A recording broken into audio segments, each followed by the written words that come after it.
For sticking with us. I know it's Friday night. We'll make this quick and painless. All right. Tom, I was curious your evaluation on Jackson Powers Johnson and where you feel like he's going to fit in on your offense. Yeah, we see him fitting in at guard. He's played guard, he's played center, but we see him as a guard for us. Another young kid, 21 years old, so still a lot of growth in his game. But he's big, he's tough, he plays a Raider style of football, but he's also a pretty good athlete to go along with that. So, love his versatility, love his energy and enthusiasm as a player, and get him in the mix. Basically the same question for DJ Glaze about where he fits in. Yeah, it's funny, a lot of the same answers. Another young guy, 21 years old, but a lot of versatility. We see him as a tackle right now. He's played both left and right. Probably see him more on the right side of tackle right now. He's got some, possible guard in the future maybe, but the flexibility is really nice for all these guys. I know typically, you're dressing 8 offensive linemen. The more they can do, the better, because we know there's gonna be injuries during the year. So, but no, we see him more as a right tackle. Big frame, long arms, really productive college player. I mean, he blocked the guy in front of him very consistently. Keep it real general, real easy. Guy over him, run game, pass game, blocked his man. So, balanced body control, some strength, and again, we think there's a lot of future upside with him too. You counted 17 offensive tackles taken so far in the first 100 picks. Did you sort of get a feeling like that's not where it was going to go with the offensive tackles? They're so hard to find, and typically you're drafting them high. There aren't very many people that have that type of size, and football intelligence and work ethic and feet. They're really hard to find across the league. So you need 3 really starting quality offensive linemen. Offensive tackles. Easier said than done, but you really need that third guy to be able to go back and forth.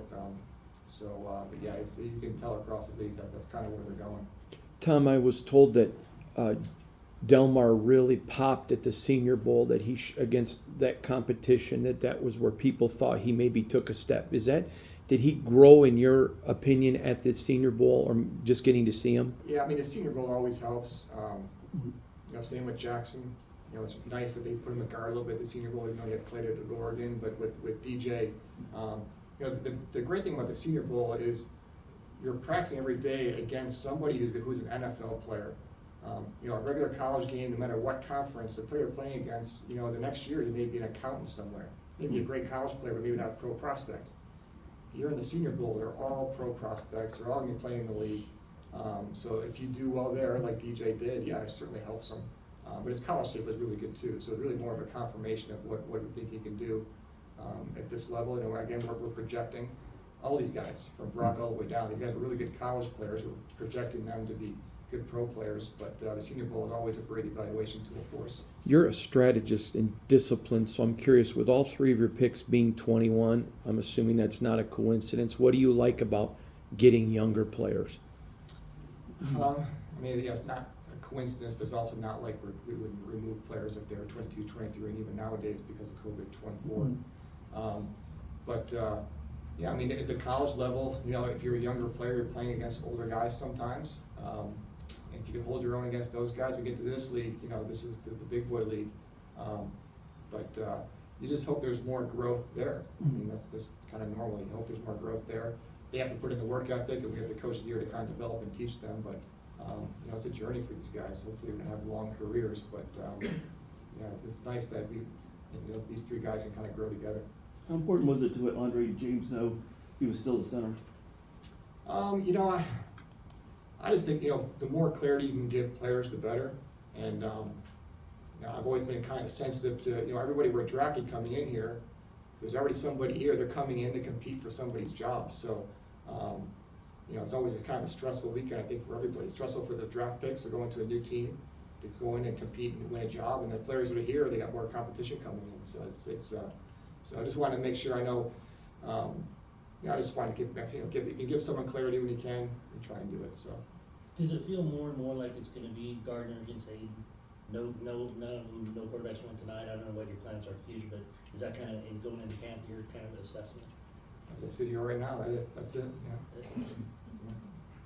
Tom, both you and Antonio Pierce, shortly after you got hired, said you wanted to build this team through the trenches, and it seemed like you really leaned into that today with your 2 picks in the offensive line. Was this sort of an intentional effort to address that position group in the draft?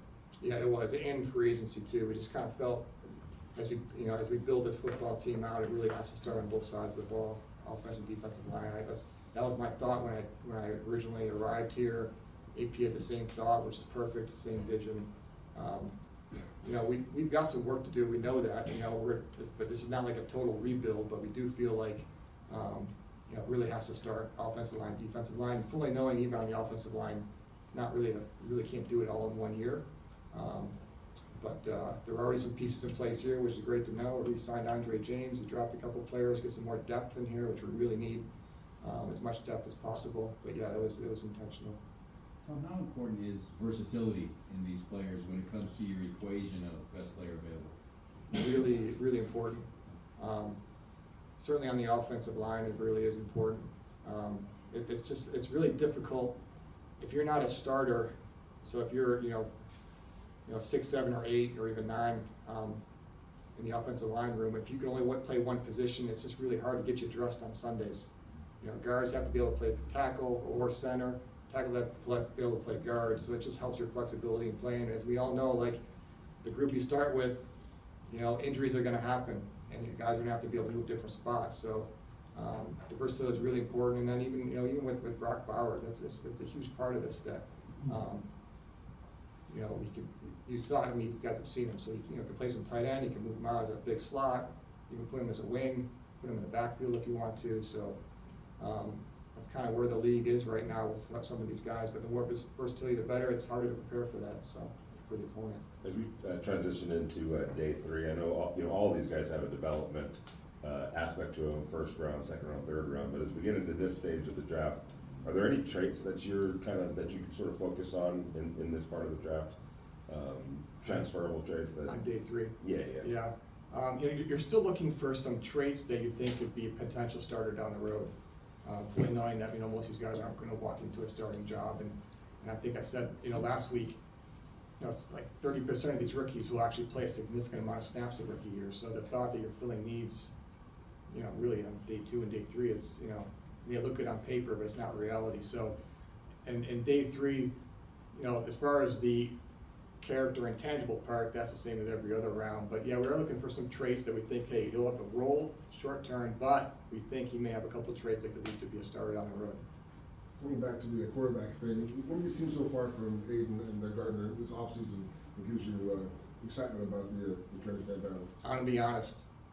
We haven't done anything. They've been, lifting and running, and I've been getting ready for the draft. So I just haven't seen enough, other than them interacting with their teammates, and them interacting with each other, which has been really positive.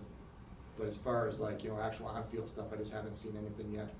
But we'll get that, that's why I can't wait to get through this day 3 and get the team here, get all the players here, and start getting on the grass and getting a better feel for everybody.